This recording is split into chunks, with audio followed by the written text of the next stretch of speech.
Hey, welcome to the Empowered and Free podcast. My name is Erin Kimbrell, and I'm a counselor, certified life coach, breathwork coach, and small town mom of two. I know firsthand what it feels like to live with high functioning anxiety. For most of my life, I had so much mental mess, anxiety, people pleasing, perfectionism, overthinking, constant worrying, and never feeling good enough.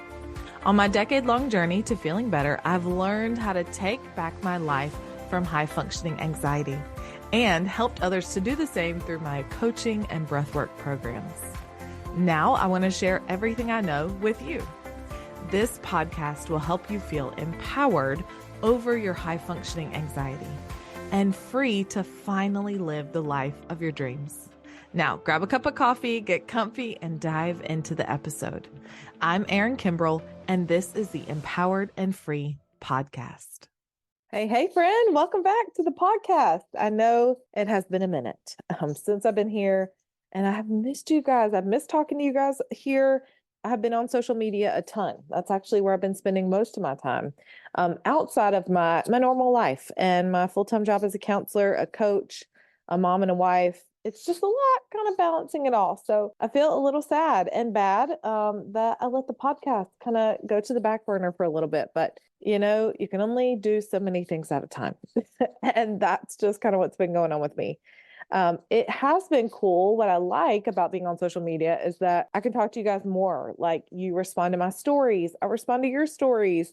We're kind of DMing back and forth. And that's really cool because I've realized that even though I love podcasting and sharing like this in long form, just chatting with a friend, like imagining that we're grabbing coffee, I really sometimes feel a little bit lonely on this side of the mic because there's not that immediate feedback. And I love just talking to people, working with people. Like, this is the career that I've chosen because this is what I love to do. So I miss that back and forth chatting. I imagine that you're just like listening as you're driving back and forth to work or taking a walk or doing the dishes or whatever it is. I just imagine that you're like listening throughout your day, and that makes me really happy. So long story short, the podcast is back, and there's a really, really important reason that I wanted to get this out to you right now. Okay. I do not want you to miss this. Okay. We are going to have the one and only Free from Anxiety enrollment all year. Typically, we only run this program live once a year, and it's coming up super soon. So I don't want you to miss out on your chance to get in and truly change your life. Like, I know that sounds so whatever it sounds, but this is a life-changing program, okay? Free from Anxiety is a 4-month life overhaul where you learn how to heal your anxiety. We really get in there. You learn the step-by-step process to feel less anxious, and you leave that 4-month program a completely different person. If you haven't heard them yet, you got to go listen to the stories of Courtney, which actually you can go back to episode 10 of the podcast and hear Courtney's story. How to Reduce Anxiety Naturally is that episode title. Or you can hear Jessica's story, which I'm going to be airing in episode 28 coming up soon, the Holistic Anxiety Solution. Go and read their stories or listen to their videos and hear how their life was truly transformed. I'm not using that word lightly. I don't call things life-changing, game changers, transformations unless they really are. And as we open up the doors for Free from Anxiety for the one and only time this year, I don't want you to miss it. I had to start our new episodes, kind of our revival of the podcast again, off with some super powerful episodes because of that reason. Free from Anxiety is opening, and I don't want you to miss it. If you're ready to heal your anxiety, then you need to get in here. Okay. So let's go ahead and talk about what today's episode is all about. Today, we're going to talk about how anxiety and high functioning anxiety are controlling your life. I'm going to talk about both here, high functioning anxiety and anxiety, because for me, both of those things were present in my life. I know this might sound like a Debbie Downer episode, but I also know this is a reality for a lot of you because this was the reality for me 100% for over 3 decades, like 30 years of my life. And it sucked. Like, there's no better way to say that. It sucks. So I hope that you can hear in my story today, as I'm sharing some vulnerable things that I've never shared before, I hope that you can hear that. Like, my heart goes out to you if you're struggling with this, because I know exactly what the struggle feels like. And in the same sentence, I know what it feels like to be on the other side of that struggle, to not struggle with my anxiety anymore, and to feel free from that like burden that was once just completely weighing down my life. So I hope that in everything I call to light in this episode, the really hard times that you are probably going through right now, know that this doesn't have to be a reality forever. I have seen people's lives completely change, and I know that's possible for you too. Okay. For me, I had to hit my rock bottom with my anxiety for me to finally make a change, for me to say, like, enough is enough. I'm done with feeling like crap. I'm done with this holding me back, and I'm ready to change. I'm ready to feel better. So as I look back, there were a lot of really tough moments for me, memories that stick out in my head where my anxiety was super debilitating. There were a lot of moments, even as a kid, as a child, because like I said, I struggled with this my entire life. So there were moments my entire life where anxiety had just such a suffocating grip on me, where all I could do was like try to get away from it, like run away. I remember as a kid wanting to go and just get in my bed and hide under the covers and just pretend that it wasn't there.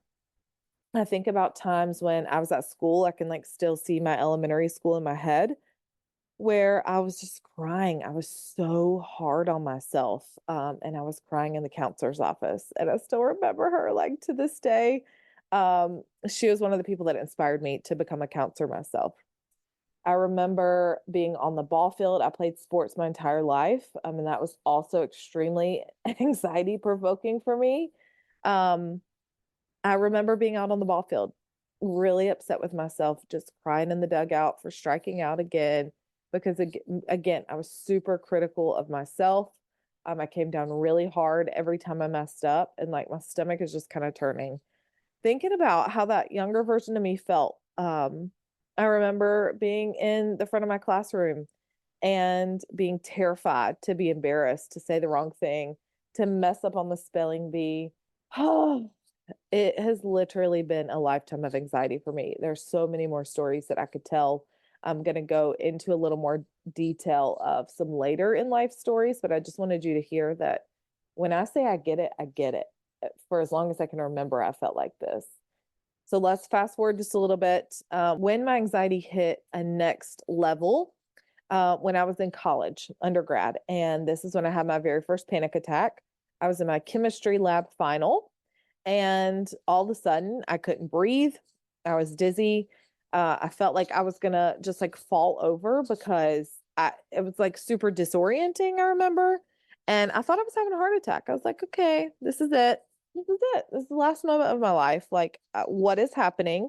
I was also embarrassed. Like, I was embarrassed to be doing this in front of everybody else in the class.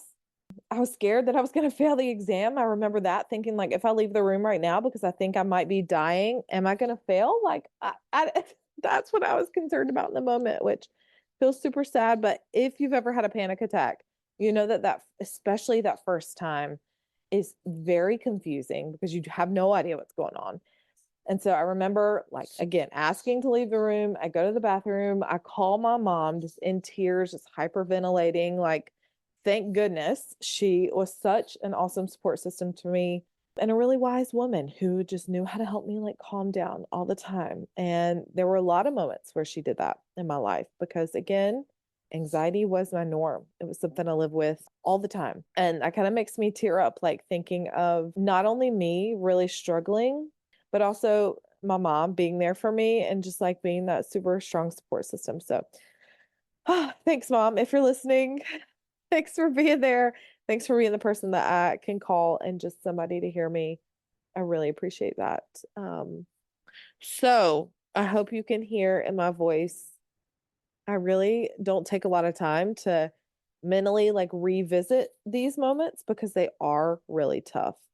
They do hurt my heart. And my heart hurts for me, but my heart also hurts for you because you're feeling like this. Like that's why you're tuning in and listening to these episodes, hoping to feel better, hoping to get some hope that things can be better.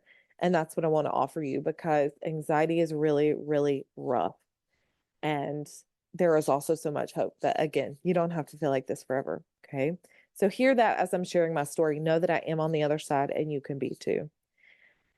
Another moment in time that really sticks out to me is when I was in grad school.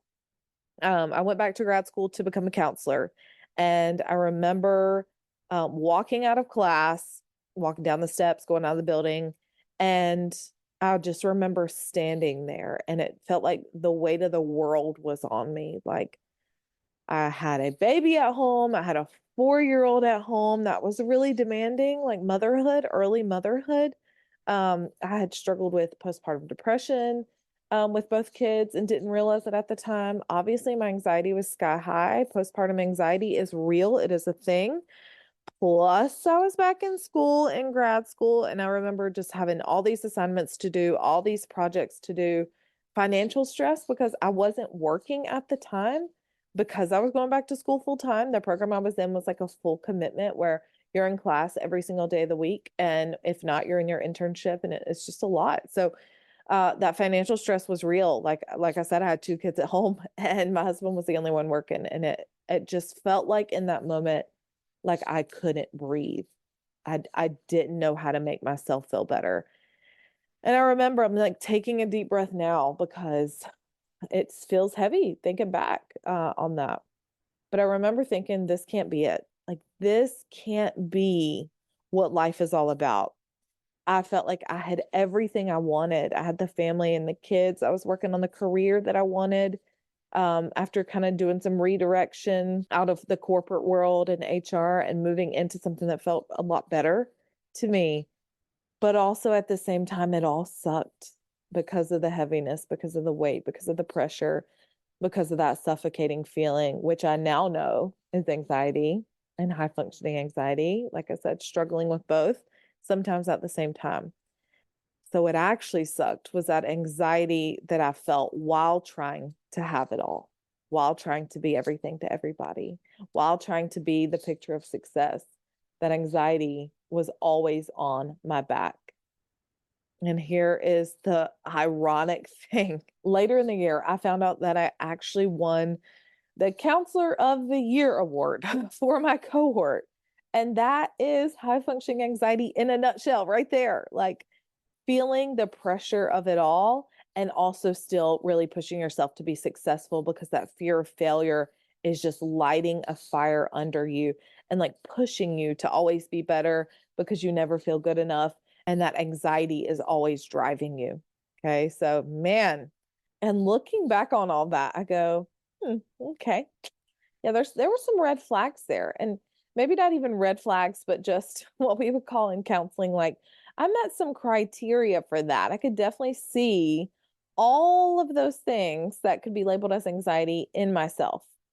If you've listened to my episode about the difference in anxiety and high functioning anxiety, you know that high functioning anxiety is not a diagnosis, but it is a way to explain those of us who are constantly striving for more, those of us who feel anxiety on the inside, but on the outside look like we have it all together. So, like I said, I can relate to both.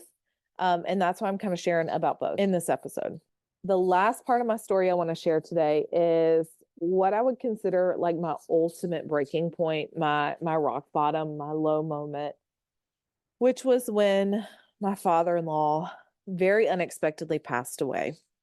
For me, death and losing someone I loved was always my biggest anxiety trigger. It was always something I was terrified would happen, something I was scared of happening.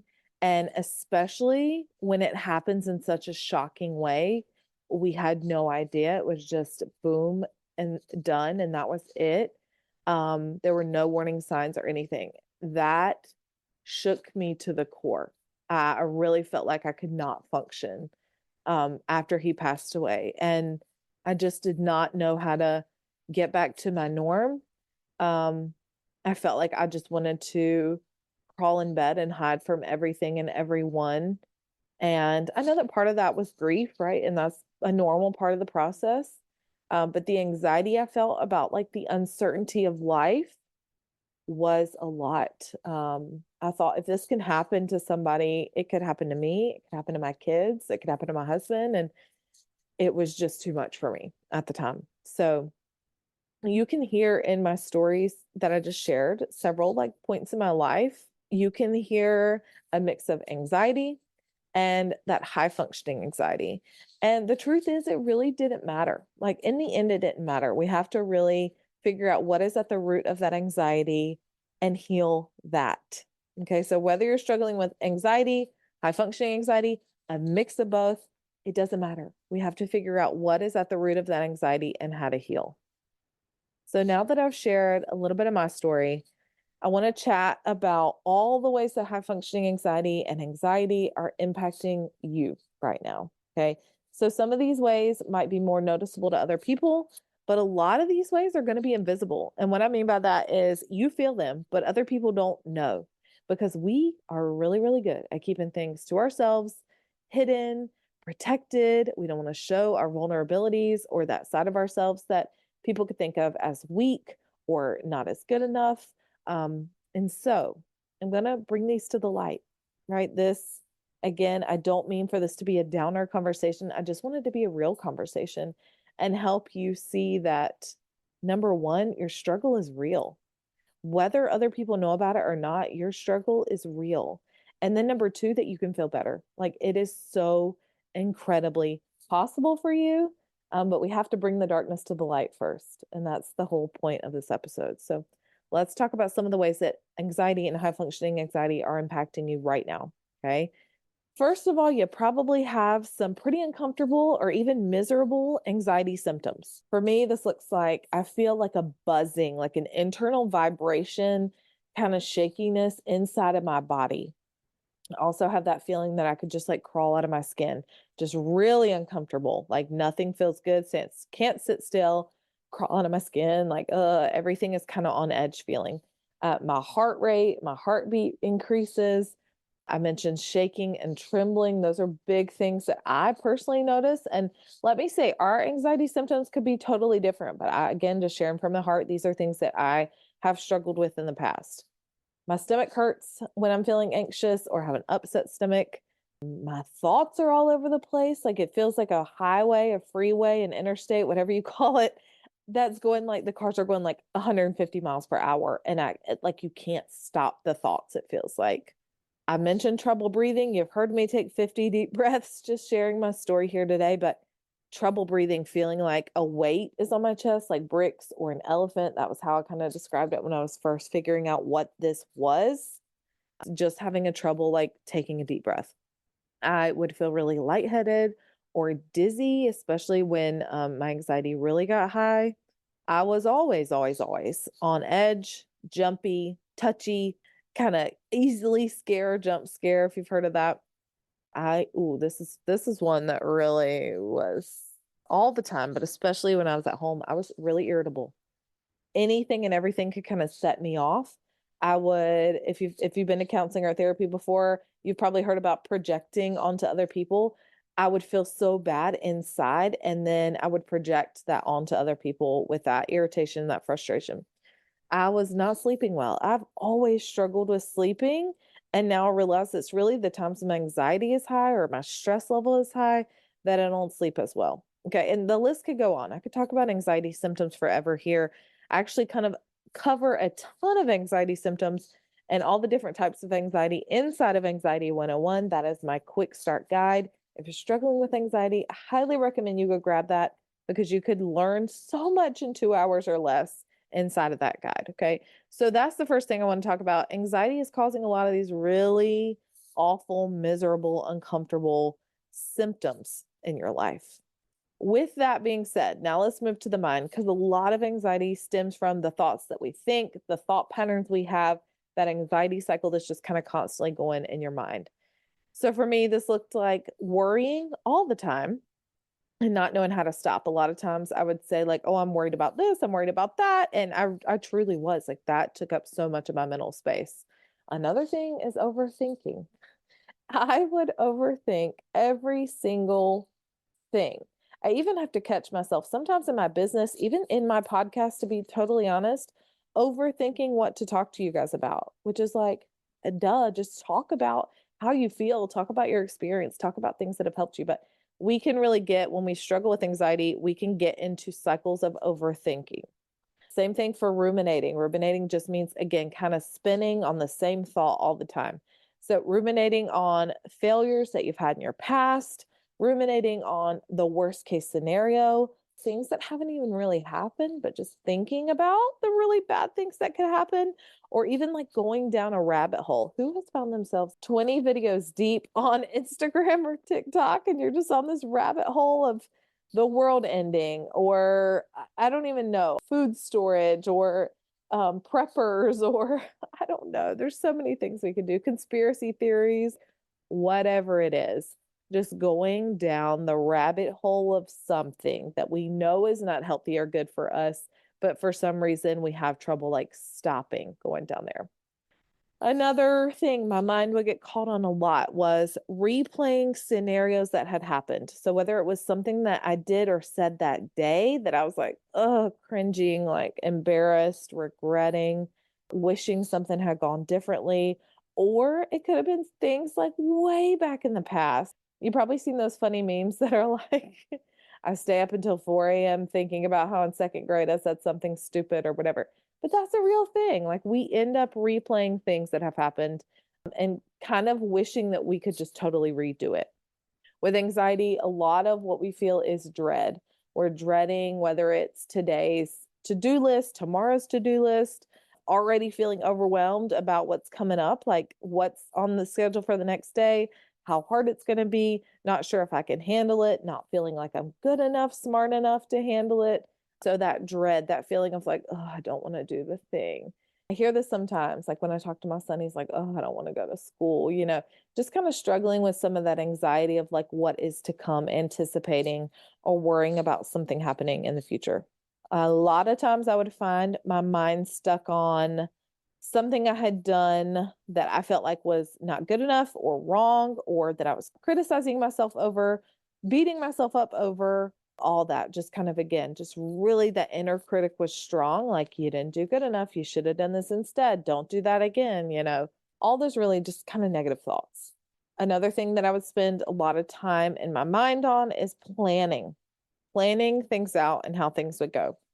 I remember when I was, again, back in grad school for counseling to become a counselor, we got to pick each semester kind of where we did our internship. And I remember this was my first year, like first semester of the program. And already I had planned out where I was going to go. We did summer, so like 6 semesters, where I was going to go, how I was going to get my internship there. And I remember my practicum supervisor looking at me like, are you for real? Yes. Absolutely, I am for real. Like, this is what I'm doing. And it didn't dawn on me then. I thought he was the crazy one. But now I'm looking back, I'm like, yeah, he was like, whoa, this girl really has some control issues. But I really did. So maybe you find yourself doing that now, planning out how everything's going to go, wanting everything to go exactly according to plan, no room for any surprises or anything to not work out, kind of having that death grip on life. That's the way I see it. Next, you might find your mind thinking about things that you're avoiding, things that you don't want to do. Maybe it's making that appointment or that phone call or having that tough conversation or asking for a raise or cutting off that family member or going out in public or whatever it is. But a big part of anxiety is avoidance. Again, we talk about this a ton in Anxiety 101. But what are you thinking about that's something you're avoiding? Maybe it's doing the hard thing. What is that? And then, of course, just in general, thinking about all the things that you're doing wrong, all the ways that you're failing, all the mistakes that you've made in the past, how you can be better, how you're not good enough, how something wasn't done perfectly, all those negative thoughts just spinning around in your head. And what you really wish for is that you could just pause life. You could just hit a giant like pause button and you could rest and you could breathe and you could think and you could sort things out without having to go and do 100 other things, but you actually just had time to like let your mind sort things out. Because when you're anxious, we spend a ton of time in our mind, right? And we think that our mind can like solve all the problems, and you just want to pause life so that you can do that. So if you can relate to those things that I just shared about like our thoughts and our mind and what's going on in our head, know that anxiety is taking up a lot of headspace. Anxiety is taking up a lot of your time.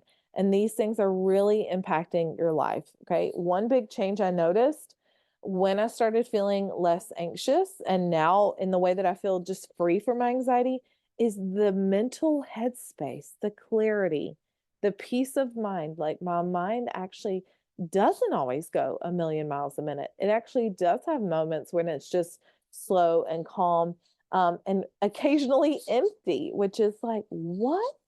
I didn't realize that was real. I remember asking my husband, who does not struggle with anxiety or overthinking or anything like that at all. I remember one day looking at him and like, what are you thinking about? And he was like, nothing. And I was like, what do you mean? What do you mean you're thinking of nothing? But he really was thinking of nothing. I didn't know that was an option. So I'm telling you, it is an option. Even if it sounds like, how in the world will I get there? You can get there. Okay. But anxiety takes up a lot of our headspace.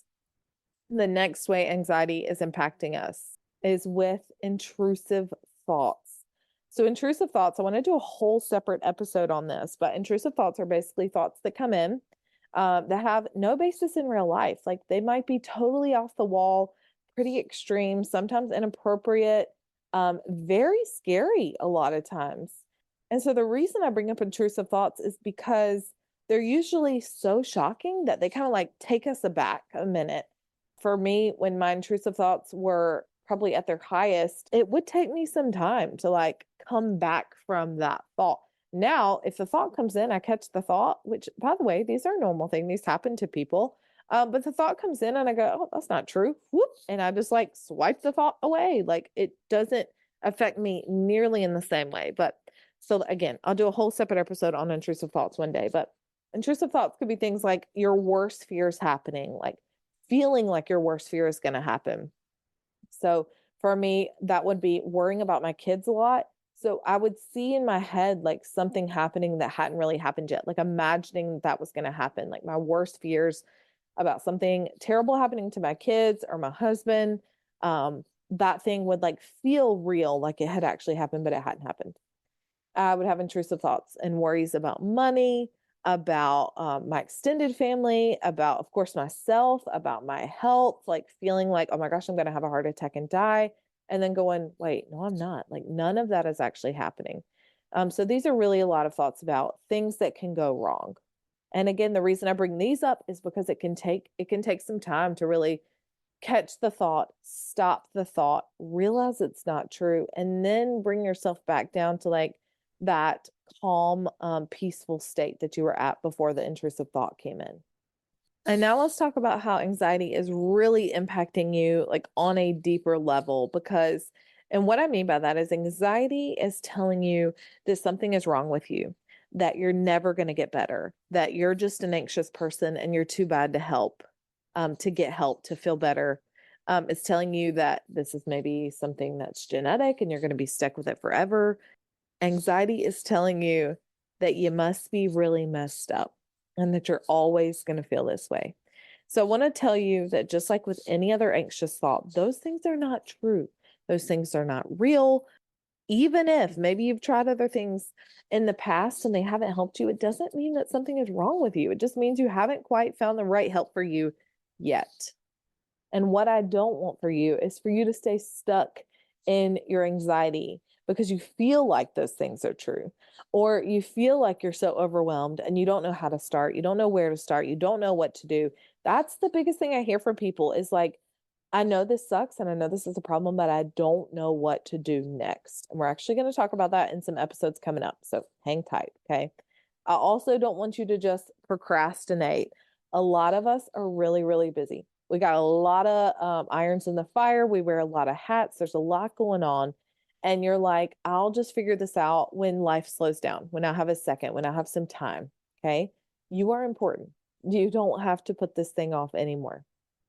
Maybe you've been stuck in this anxiety because you're too focused on other people instead of yourself. So, again, if you're a mom, or even if you're a partner of somebody, if you're a caregiver for somebody, we spend a lot of time taking care of other people, our kids, our family, our job, our parents, whatever it is. we put things in front of ourselves and don't give ourselves the help we need. Maybe you're staying stuck in your anxiety because you've tried things in the past and none of those things have helped you. Or you don't think you're going to ever be helped because you have tried things in the past. For me, I spent a lot of money, a lot of time on things that I was hopeful would help me, things that might be seen as like a quick fix, things like CBD, medicine for anxiety, doctor's visits, therapy, meditation, journaling, yoga, time in nature, essential oils, chiropractic care, acupuncture, self-help books, and even going as far as getting my master's degree in counseling. Like, I remember they said that half of the people go through, and this was just like a guess, but half of the people in the program go through it to help themselves because we just want to feel better. But that's pretty far to take it. And I took it there. Now, of course, I want to help other people. That is the career that I've chosen, but it also was to help myself. Like, if I'm being real, I wanted to feel better. I really did. So none of those things, not even getting my master's degree in counseling, helped me enough. And I've talked about that on other episodes. None of the things I just mentioned are bad. They are actually helpful. I still use a lot of these things. I don't regret trying any of those things. I'm glad I did. But what I don't want is for you to go and reach out and try those things, and then they don't work for you, and then you feel like it has something to do with you instead of having something to do with that tool, modality, strategy, whatever it is. For me, none of that stuff helped me enough. They might be good things, but they didn't help me enough. And I learned that I had to dive in deeper into the things that were causing the anxiety in the first place. You've heard me talk a lot about getting to the root cause of my anxiety. For me, that's what helped me really heal my anxiety. And the last reason I'll mention that you might still be stuck in your anxiety is because you're frustrated, you're agitated, you're hopeless because you've tried to reach out for that help and maybe you didn't get it. Maybe you asked somebody for help or you signed up for therapy or you went to a psychiatrist even. I've worked with people who have done that and that didn't help them. They were still feeling as bad as they were before they went in. And so if that's you, I want you to just know that our medical model is not always set up to help people. Okay. A lot of times what happens is we get diagnosed with something, maybe we're immediately put on medicine, and it's really just kind of covering up the problem. We're not getting to the root cause of the problem like I just talked about. So again, I've had clients go to therapy for years. You can go read their testimonials on my Free from Anxiety page, and they get more out of one session with me than they did years in therapy.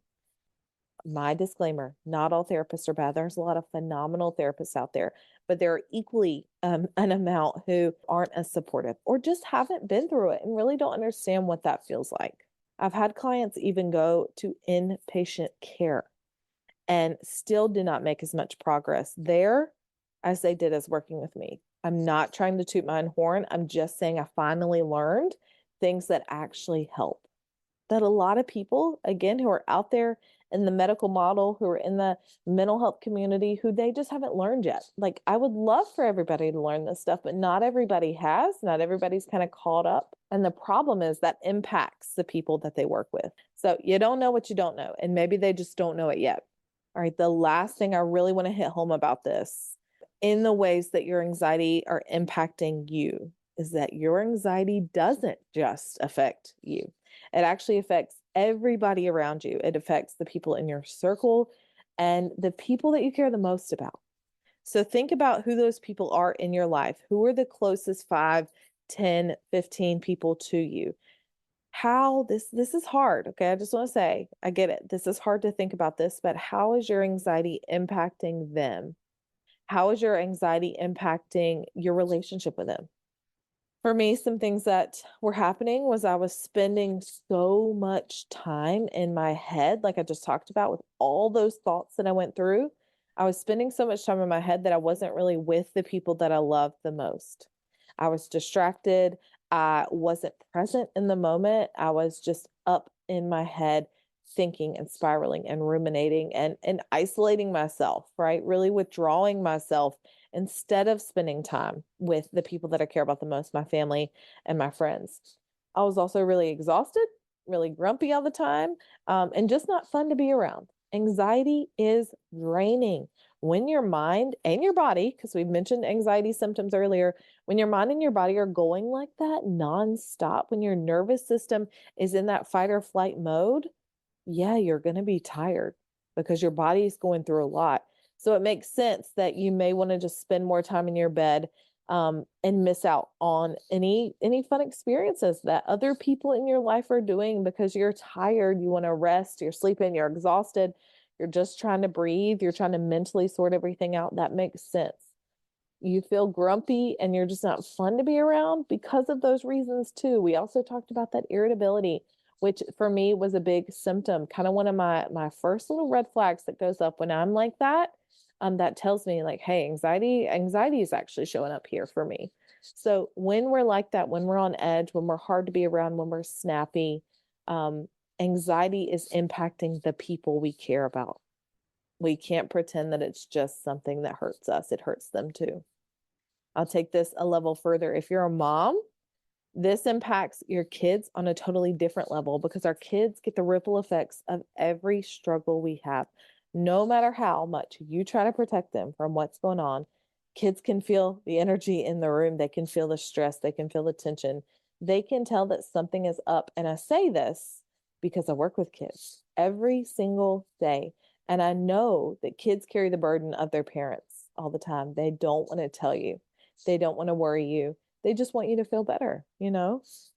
So our kids feel the ripple effects of our struggles. And when you're not showing up as the mom you want to be to your kids, when you're that irritable, tired, no energy mom who's worried, who doesn't do things with your kids because of anxiety, whether it's like social anxiety, or whether it's just there's too much on your mind, right? When you're missing out on those moments, your kids know it. Again, I know it's hard. Like, I feel like I'm being such a Debbie Downer, but I've lived this. So I'm just telling you, it doesn't have to be this way.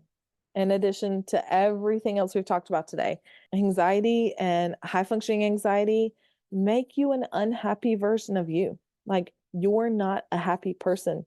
You're full of negative energy. You're full of worries. You're stressed out. You're overwhelmed. You're drained. You have no energy. You're tired, you're irritable, you're grumpy, you're hard to be around, like, and you probably don't even like being around yourself. Like, who's been there? I know I have. I remember crying in my bed and thinking, like, I am a miserable person to be around for myself right now. And then in the same breath, you're holding yourself back. Like, you're holding yourself back from going towards your goals because you're too scared to try. You don't want to go for it and miss it and mess up. You're worried about that. You doubt yourself. You're going to feel embarrassed if you don't do. And when you don't try, you're never going to reach your full potential. That is something that always is like the kick in the butt for me that I need to hear. If you've ever read people's stories when they're on their deathbed, which I know is like a little morbid, but it really puts things in perspective. People say, like, I wish I hadn't wasted my life doing this. I wish I hadn't wasted my life worrying about what other people thought. I wish I hadn't wasted my life stressing so much about work or money or whatever it was. And for us, that worry is, I wish I hadn't wasted so much of my life feeling anxious and worried. So again, friend, I will say it. I warned you. I'm sorry. I know this is kind of a downer of an episode, but it is the reality of living with anxiety and high functioning anxiety. I started with my story because I wanted you to hear in my heart that I get it. I know what it feels like and it sucks. And it doesn't have to be this way forever. So your assignment before you leave this episode is to start today, to decide that today, this is the last day you're going to feel like this. Don't let this feeling that we've just talked about continue on one more second.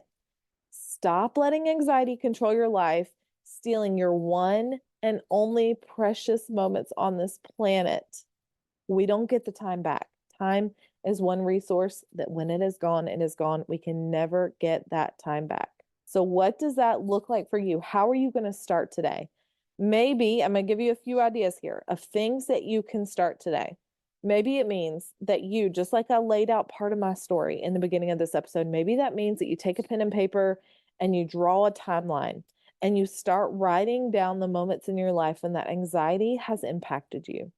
You write down your list of experiences when anxiety controlled your life. This is key. Awareness, knowing what's going on, that's important. Okay. That is you doing the work. Maybe you starting today looks like you grabbing Anxiety 101, using that symptoms checklist, working through the triggers in there, and just taking notice of what you experience with anxiety and how this is kind of weighing on you. Side note, this is a really cool side note that I've not mentioned on the podcast. If you do this, if you grab Anxiety 101, at the very end, there's a pretty sweet coupon inside of Anxiety 101, and that coupon is for Free from Anxiety. So you can take it, you can apply that coupon to Free from Anxiety, which actually ends up not only making Anxiety 101 free, meaning you've offset that cost completely, but also you actually save some additional money on Free from Anxiety. So that's a pretty sweet coupon that's inside of Anxiety 101. You could get started on that today, even if Free from Anxiety is not quite open for enrollment yet. So grab an Anxiety 101. That might be your way to start today. Maybe how you decide to start today is you take the big leap. You join us inside of Free from Anxiety. You're like, enough is enough. I'm done with this. I'm ready to be with people that know how to help me. I want to join a community of women who get it. I want to be hand in hand with Erin. I want to hear her crazy stories, and I want her to help me because I know that she gets it. I know that she understands. I really, really do. Okay. I encourage you, highly encourage you to join us inside of Free from Anxiety while this pre-sale is taking place. This pre-sale is from March 22nd to March 29th. And when you do this, when you join us in the pre-sale, you save a huge amount on Free from Anxiety. Okay. I have made this so easy, so accessible for you. Not only is there a payment plan that saves you a ton of money, but it goes all the way down to monthly payments stretched out over 6 months. Or if you need it, a buy now, pay later option. Okay. There is no reason for you not to get in here and join us. But don't forget, you have to join us to save that huge amount in the pre-sale. You've got to join us before the pre-sale ends on March 29th. So friend, there's so much out there to help you. Okay. So many resources, so many ways that I could support you. I would love to support you, but you just got to start. You've got to not end this episode and do nothing. You have to make a choice to do something. My hand is out there. Grab it if you're ready. I'm here to help. Okay. I want to end you with this encouragement. I know this has kind of been a hard episode to hear, but I want you to know that your pain is for a purpose. Okay. All of these really hard moments that you've been through in your life will be used to change your life. And then here's the cool part too. They'll be used to transform the lives of others. I've seen this in my clients, them spreading that out, the ripple effect of the change in their life impacting other people's lives. Okay. You can offer other people hope in the same way that I'm offering you that hope right now, because I've been there and I've seen it happen. Living a life with anxiety doesn't have to be your reality forever if you choose to make a change. Okay. So go ahead and start. That is your assignment for me today. I love you big. Okay. I will see you inside of Free from Anxiety for the one and only live round. This is the only live round we're doing in 2024. So mark your calendars for that pre-sale, March 22nd through 29th. Join us. We start on April 21st and you don't want to miss it. Okay. Thanks for listening, friend. I will see you in the next episode. Bye, guys. Hey, thank you so much for hanging out with me today. You don't know how much it means to me. If you'd like more behind the scenes content, inspiration, and daily reminders that encourage and uplift you, follow me on Instagram at Hey Erin Kimbrell and send me a DM to say hey. If any of the episodes have been super helpful for you, please consider leaving me a review on Apple Podcast, Spotify, or wherever you like to listen. It helps me so incredibly much, and it allows the podcast to be seen by other people who need it. If you want to learn more from me, head to erinkimbrell.com. That's where you'll find all my free resources, read the podcast show notes, and learn more information about my online coaching and breathwork programs that help you create the life you want. If you want to keep the conversation going from today's episode, join us in our exclusive podcast Facebook community, Empowered and Free, Help for High Functioning Anxiety. I'm here for you, and I'm always cheering you on. I'll see you next time. I'm Erin Kimbrell, and this is the Empowered and Free podcast.